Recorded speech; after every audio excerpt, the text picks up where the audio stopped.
न चौरहार्यं न च राजहार्यं न रात्रभाज्यं न च भारकारी दयात्र च वर्धतयेव नित्यं विद्याधनं सर्वधनं प्रधानम्। विद्याधन क्या है? सभी धनों में प्रधान धन है। क्या है? सभी धनों का धन है। विद्याधनम सर्वधनम प्रधानम। न चौरहार्यम कैसे प्रधान है? न चौरहार्यम चोर उसको चुरा नहीं सकता। चोर उसको चुरा सकता है क्या विद्या को? न चौरहार्यम न च राजहार्यम राजा उसको ले नहीं सकता। अन्य धन है तो राजा भी ले सकता है, कर टैक्स इत्यादि देना पड़ता है ना। विद्या में ऐसा नहीं है। न चौरहार्यम न च राजहार्यम न भ्रातृभाज्यम भाइयों के बंटवारे में भी नहीं जाएगा। जो आपका है वो आपका ही रहेगा। व्ययकृते वर्धित एव नित्यम अगर आप व्यय करते हैं, खर्च करते हैं तो बढ़ेगा, घटेगा नहीं। जितना खर्च करोगे उतना धन बढ़ेगा। व्ययकृते वर्धित एव नित्यम विद्याधनम सर्वधनम प्रधानम। इसलिए विद्याधन को क्या कहा? सब धनों में प्रधान धन कहा। अब जब आप विद्या को अध्ययन करते हैं तो विद्या आपको क्या देती है? विद्या ददाति विनयम। विद्या को जब आप अध्ययन करते हैं तो विद्या आपको विनय और शील गुणों से संपन्न कर देती है। देखो, विद्या अध्ययन का करने का मतलब ये नहीं है कि आपको खाली किताब पढ़ देना है। विद्या अध्ययन का मतलब है आपको किताबों के साथ साथ जीवन में रहने का, खान पीन का, आहार व्यवहार का, कैसे लोगों के साथ संयोग बैठाना है, कैसे वार्तालाप करना है, कैसे व्यवहार बनाना है, ये सब ज्ञान भी होना चाहिए। एक अच्छे विद्यार्थी के क्या गुण हैं? पाकत चेष्टा, श्वान निद्रा, अल्पाहारी गृह त्यागी, ये पंच लक्षणम। एक अच्छे विद्यार्थी का लक्षण होता है काकत चेष्टा, कौवे की जैसी चेष्टा होनी चाहिए। कहीं से भी कुछ मिले तुरंत संग्रह करना है, तुरंत ज्ञान को संग्रह करना है। काकत चेष्टा, बहुत ध्यान। ध्यान कैसा बना? बगुले के जैसा। कोई विषय बता रहे हैं, कोई विषय समझ रहे हैं तो कैसे ध्यान एकाग्र होना? पूरा बगुला, बगुला देखा है ना, मछली पकड़ता है कैसे ध्यान एकाग्र किया रहता है पानी में। काकत चेष्टा, बहुत ध्यान। श्वान निद्रा, निद्रा कैसी होनी है? कुत्ते की जैसे। कुत्ते को देखा कितनी जल्दी जग जाता है, एकदम चौकन्ना रहता है, थोड़ा सा आवाज भी फट से जग गया। श्वान निद्रा। अल्पाहारी गृह त्यागी। अल्पाहारी, अल्पाहारी का मतलब क्या? एकदम ठूस ठूस के नहीं खाना है, मतलब खाने के लिए नहीं जीना है, जीने के लिए खाना है। इसका मतलब ये नहीं कि आपको भोजन त्याग कर देना है, पर जीने के लिए खाना है, खाने के लिए नहीं जीना है। जैसे कुछ लोग होते हैं ना, खाने के लिए ही जीते हैं, भोजन ही भोजन पाना है, भोजन ही भोजन पाना है, ठूस ठूस के, ठूस ठूस के। क्यों ऐसा क्यों कहा अल्पाहारी? क्योंकि अगर भोजन बहुत अधिक हो जाएगा, अत्यधिक हो जाएगा तो आलस्य आएगा शरीर में। आएगा कि नहीं आएगा? शरीर में आलस्य आएगा तो फिर आप पढ़ नहीं पाओगे। इसलिए कहा अल्पाहारी, ग्रह त्यागी। और पांचवा लक्षण क्या कहा? घर का त्याग करना है। घर का त्याग करने का मतलब क्या है? अगर घर में रहेंगे तो माँ बहन भाई इनमें आसक्ति रहेगी, बुद्धि वहाँ भी जाएगी ना। जब उनसे दूर रहेंगे तो केवल पढ़ाई में ध्यान रहेगा, केवल और केवल पढ़ाई। तब ये विद्यार्थी के पास अच्छे लक्षण बताएगी। विद्यार्थी पंच लक्षण। विद्यार्थी को हर हमेशा अपने वस्त्र साफ होने चाहिए, वस्त्र साफ वस्त्र होने चाहिए। विद्यार्थी के हर किसी के होने चाहिए। कहा कुचेलिनम दंत मलोपधारिणम, ये कुचेल वस्त्र दंतों में मल धारण करने वाले से लक्ष्मी माता ऐसे रुष्ट होते हैं जैसे विष्णु भगवान स्वयं विष्णु भी हैं। सूर्योदय चास्ति विदेशयानम विमुंचति श्री यदि पाठ चक्रपाणि विष्णु। चक्रपाणि विष्णु स्वयं भगवान। कोई गंदे वस्त्र पहनता है, सूर्योदय के बाद उठता है, दंत धावन नहीं करता, तो ऐसे व्यक्ति स्वयं भगवान विष्णु नारायण भी क्यों न हो तो लक्ष्मी उसको छोड़ के चले जाती है। कुचेलिनम दंत मलोपधारिणम वहासुरम निष्ठुर भाषणम। निष्ठुर भाषण, असत्य भाषण बोलता है, कठोर वाणी में बोलता है। सूर्योदय चास्ति मिते शयानम, सूर्योदय हो गया फिर भी सोया रहता है। विमंचत श्री यदि पांच चक्रपाणी विष्णु हो, श्री जो है नष्ट हो जाते हैं, श्री चक्रपाणी विष्णु भगवान नारायण भी हो तो कभी भी सूर्योदय के साथ ही जग जाना है। सूर्योदय के साथ क्या होना है? प्रातः ब्रह्म मुहूर्त में जग जाना है। 4 से 5 बजे के बीच का जो ब्रह्म मुहूर्त होता है उसमें जग जाना है। फिर अपना दंत धावन, शौच इत्यादि क्रिया, स्नान इत्यादि सूर्योदय होते होते सब कुछ हो जाना है। सूर्योदय के साथ जो संध्या का टाइम होता है उस संध्या हो जानी है। ऐसा होने से क्या, आपका मन भी पवित्र होगा, आपके विचार भी पवित्र होंगे, आपकी वाणी भी पवित्र होगी, आपका आचरण भी पवित्र होगा, आपकी बुद्धि में भी जो है पॉजिटिव एनर्जी का संचार होगा, सकारात्मक ऊर्जा का क्या होगा? संचार होगा।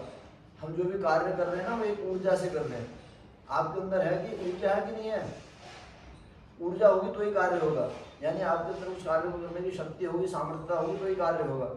अगर आज प्रियांशु दूर से आया और इसके अगर शरीर थक जाएगा, बैठने की क्षमता नहीं होगी, ऊर्जा नहीं होगी, कुछ कर पाएगा? नहीं कर पाएगा। तो हमारा शरीर एक ऊर्जा से काम कर रहा है, उसको हम ऊर्जा को क्या बोलते हैं? सकारात्मक ऊर्जा। 2 प्रकार की ऊर्जा है, एक नकारात्मक ऊर्जा और एक सकारात्मक ऊर्जा। हम जो कार्य कर रहे हैं वो सकारात्मक ऊर्जा को बढ़ा रहा है। ब्रह्म मुहूर्त में उठना, पवित्र मंत्रों का जप करना, गायत्री का जप करना, संध्या करना, वेद मंत्रों का पाठ करना, ऋचाओं का पाठ करना, ये सब क्या आपकी सकारात्मक ऊर्जा को, आपकी आत्म क्षेत्र की उन्नति को क्या कर रहा है? दृढ़ कर रहा है। और उसके विपरीत दिशा में यदि आप लेट 8-9 बजे उठ रहे हैं, कोई खाने पीने का रूटीन नहीं है, पूरा एकदम ऐसा नकारात्मक पूरा भरा हुआ है जीवन में, तो फिर क्या हो रहा है? फिर आप नकारात्मकता की ओर ही घिरा जा रहे हैं। फिर आपका हर जगह से नकारात्मक ऊर्जा ही चालू हो रही है। फिर आप सोए हैं तो सोए ही हैं, कोई मतलब नहीं है जीवन से, जिस कारण लगे उसे, इसको भी बीमार की स्थिति बोल देते हैं। क्या बोलते हैं? बीमार की स्थिति बोल देते हैं। तो ऊर्जाएं 2 प्रकार की हैं, नकारात्मक और एक सकारात्मक। तो हमको नकारात्मक ऊर्जा से बचना है सदैव। रोग बीमार इत्यादि कभी नहीं होना है, स्वस्थ रहना है। स्वस्थ वो व्यक्ति रहेगा जो ब्रह्म मुहूर्त में जग रहा है, सुबह उठ के पानी पी रहा है, योगासन प्राणायाम कर रहा है, ध्यान धारणा में हो, वो अपने आप स्वस्थ हो जाएगा। कितनी पुरानी बीमारी हो तो भी स्वस्थ हो जाएगा। और प्रातः संध्या का हमने कहा था, उत्तमा तारको पीता, मध्यमा लुप्त तारका, अधमा सूर्य सहिता, प्रातः संध्या त्रिधा स्मृता। प्रातः संध्या को 3 भागों में बांटा। उत्तमा तारको पीता, उत्तम संध्या कौन सी है? जो तारों सहित है, जिसमें आकाश में तारे भी दिख रहे हैं और उजाला भी हो रहा है, उत्तमा तारको पीता। मध्यमा लुप्त तारका, मध्यम कौन सी है? जिसमें तारे लुप्त हो गए हैं, सूर्योदय होने वाला है। अधमा सूर्य सहिता, अधम संध्या कौन सी है? सूर्योदय के बाद जो संध्या करते हैं वो कौन सी संध्या है? अधम है, 3 गति। ऐसे ही सायं की भी है और ऐसे मध्याह्न की भी है। जो समय से किया हुआ है तो उसका फल अच्छा होता है। मान लो चैत वैशाख की फसल है, जो फसल काटने होता है गेहूं, चैत वैशाख में गेहूं काटते हैं ना, अब इस टाइम में गेहूं बोएंगे तो गेहूं होगा क्या? नहीं होगा। चैत वैशाख में अगर कोई गेहूं बोए, गेहूं होगा? नहीं होगा। जब गेहूं को बोना है उसी टाइम में बोओगे तो हो जाएगा, होगा कि नहीं होगा? ऐसे ही जब जिस चीज का समय होता है तब उस चीज को कर लोगे तो वो फायदेमंद हो जाएगा, और जब जिस चीज का समय नहीं है तब उसको करोगे तो उसका कोई फायदा नहीं होगा। इसलिए समय का बहुत महत्वपूर्ण योगदान है जीवन में। जीवन में भी ऐसा ही है। जब अभी आपका विद्यार्थी प्रथमे नार्जितम विद्या, हमने एक श्लोक पढ़ा था, प्रथमे नार्जितम विद्या, द्वितीय नार्जितम धनम, तृतीय नार्जितम पुण्यम, चतुर्थम किम करिष्यति। प्रथम अवस्था किस चीज की है? विद्या अध्ययन की है। द्वितीय नार्जितम धनम, द्वितीय अवस्था किसकी है? धन की। तृतीय नार्जितम पुण्यम, तृतीय अवस्था किसकी है? और चतुर्थम किम करिष्यति, चतुर्थ अवस्था में तो कुछ करने के योग्य रहता ही नहीं है। बुढ़ापे में तो क्या होता है? कुछ नहीं होता, अपनी शुद्ध बुद्धि नहीं रहती है तो और क्या करेगा? 3 अवस्थाएं हैं, 3 अवस्थाओं में कुछ कार्य हो सकता है। तो अभी आप लोगों की कौन सी अवस्था है? प्रथम अवस्था है, ब्रह्मचर्य विद्यार्थी की अवस्था है। तो खूब पढ़ना है, खूब पढ़ लिख के सर्वश्रेष्ठ विद्वान बनना है। एक विषय का विद्वान नहीं बनना, सारे विषयों का विद्वान बनना है।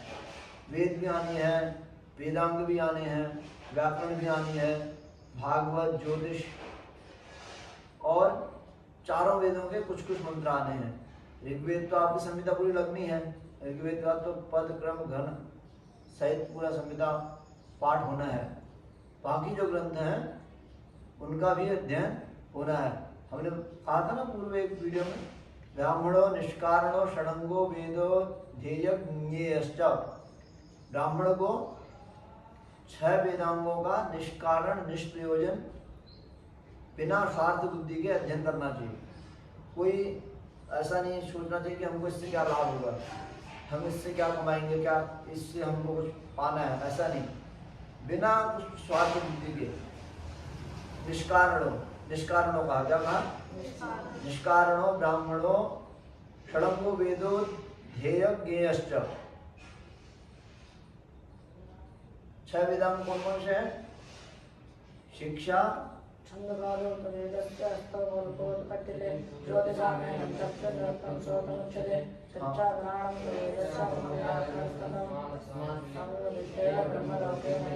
शिक्षा, कल्प, व्याकरण, निरुक्त, छंद, ज्योतिष, ये क्या है? 6 वेदांग हैं।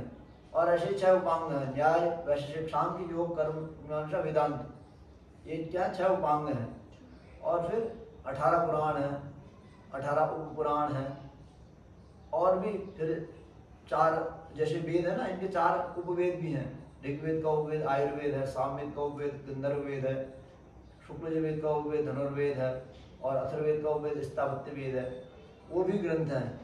और फिर जो है उसके बाद स्मृतियाँ हैं, पराशर स्मृति, मनुस्मृति। स्मृति ग्रंथों के बाद है आपको उपनिषद, 108 उपनिषद हैं। प्रमुख उपनिषद जिन पर शंकराचार्य ने भाष्य किए, ईशक के कटक प्रश्न मंडमान 11 उपनिषद वो है जिन पर शंकराचार्य जी ने भाष्य किया। उपनिषद का प्रस्थान त्रयी है, और 2 इतिहास ग्रंथ हैं, रामायण और महाभारत। रामायण और महाभारत क्या है? रामायण और महाभारत इतिहास ग्रंथों के अंतर्गत आते हैं। तो जो हमारी वैदिक संस्कृति का वाङ्मय है, बहुत बड़ा वाङ्मय है। क्या है?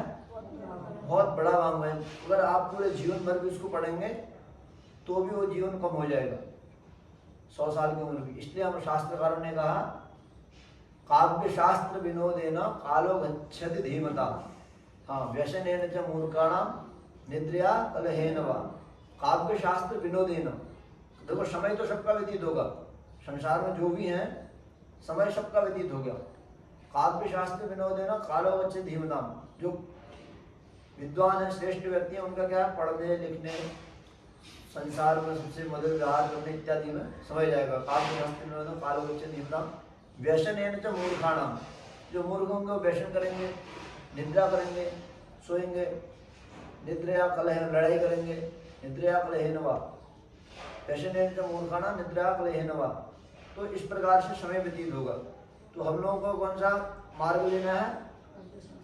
काव्य शास्त्र वाला। काव्य शास्त्र विनोदेन कालो गच्छति धीमताम व्यसनेन च मूर्खाणाम निद्रया कलहेन वा। व्यसनेन वाला मार्ग नहीं लेना है। तो हर हमेशा जीवन पर्यंत ये शिक्षा लेनी है हमको। देखो, नौकर बनने के लिए नहीं पढ़ना है, मालिक बनने के लिए पढ़ना है। जब विद्या के अधिपति आप रहेंगे तो फिर आप नौकरी नहीं करेंगे, नौकरी आपके घर आके आपके पास आएगी, आपके पास ज्ञान होगा। तो इसलिए ज्ञान का अधिष्ठान बनना है, ज्ञान का क्षेत्र बनना है, ज्ञान का पुंज बनना है। उसके लिए क्या करना पड़ेगा? बहुत मेहनत करनी पड़ेगी, एक ही दिन में नहीं आएगा। शनै विद्या शनै पंथा शनै गंधा शनै पर्वत लंघनम, शनैर विद्या शनैर वित्तम पंचेतानि शनै शनै। ये 5 चीजें क्या होते हैं? धीरे धीरे आएंगे। शनै पंथा, मार्ग भी बहुत जल्दी से जाओगे तो थक जाओगे, धीरे धीरे चलोगे तो बहुत लंबा चलोगे। शनै पंथा, शनै कंथा, जब कंधा कुछ चीज छांट छूट के करना होता है तो शनै शनै होता है। शनै पर्वत लंघनम, पर्वत को लांघना है तो एक झटके में पर्वत नहीं लागा जाता, धीरे धीरे पर्वत को लांघा जाता है। शनैर विद्या, विद्या भी क्या है? बहुत धीरे धीरे आते हैं, धीरे धीरे। शनैर विद्या एक ही दिन में विद्वान नहीं हो जाएगा कोई। हम चाहेंगे ये लोग आए हैं इनको घूटी बना के एक दिन में खिला दो और विद्वान बन जाए, ऐसा नहीं, समय लगेगा। इसलिए हम लोगों का कोर्स कितना है, 7 साल का कोर्स है। कितना है? 7 साल का। 7 साल के कोर्स में सारे विषय आएंगे। शनैर विद्या, शनैर वित्तम, वित्त यानी पैसा। एक ही दिन नहीं, आज ही बनिया आज ही सेठ नहीं होगा। जब धीरे धीरे काम किया है तो धीरे धीरे सेठ बनेगा। शनैर विद्या, शनैर पंचेतानि शनैर, ये 5 चीजें क्या है, शनैर शनैर धीरे धीरे ही आती हैं। तो अपने जीवन में क्या है, धैर्य धारण करना है। अभी हमने रुद्री पढ़ दी, तुम लोगों का क्या क्या होगा? रुद्री हो गया, बृहस्पति हो गई, ऋग्वेद हो गया, ऋग्वेद का तो 5-6 अध्याय हो गया, गीता भी हो गई, व्याकरण हो गया, और पाणिनि शिक्षा पूरी होगी ना। पाणिनि शिक्षा पूरी कितना समय होगा? 6 महीने हो गया। 6 महीने में इतने दिन तो लग गए। तो इसी प्रकार है, साल भर में इसका डबल हो जाना चाहिए। इतना ही नहीं रहना है, इसका डबल हो जाए तो आपका समय सही गया है, नहीं तो आपका समय निरर्थक है। इतना ही और पड़ जाए तो कोई मतलब नहीं है। अब स्पीड पकड़नी है, स्पीड बढ़ानी है। तो हर कोई विद्यार्थी को जीवन में ये ध्यान रखना है कि समय को बचत करते हुए चलना है। सही समय पर सब कुछ कर लोगे तो ठीक होगा, नहीं तो समय के विपरीत करोगे तो उसका फल कुछ नहीं मिलना है।